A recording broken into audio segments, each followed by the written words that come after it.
Is it helpful to the police department or is it hurtful to any kind of law enforcement?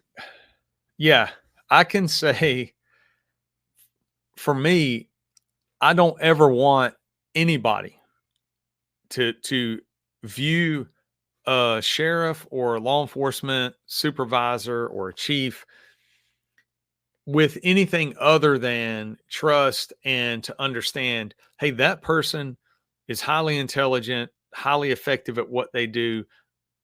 And this is the one that people don't fully understand, but fully capable of violence to protect a third party or protect a person or themselves from being harmed. Like that's what I want to see.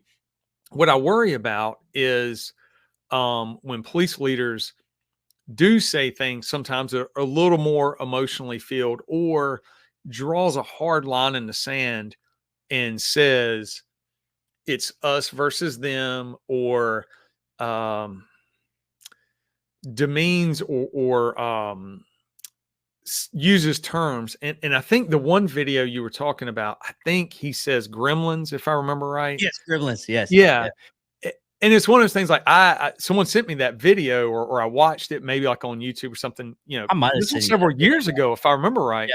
Yeah, it happened because he's a congressman now. Okay.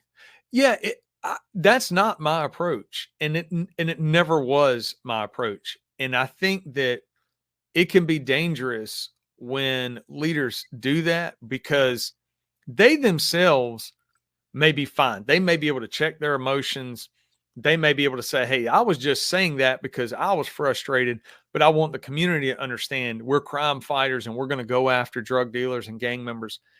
I just think a message can come across better, more professional, and also set the tone for the entire department because a police leader sets the tone. So if a sheriff or a chief comes in and says, "I hate criminals and we're going to do this and we're going to do that," and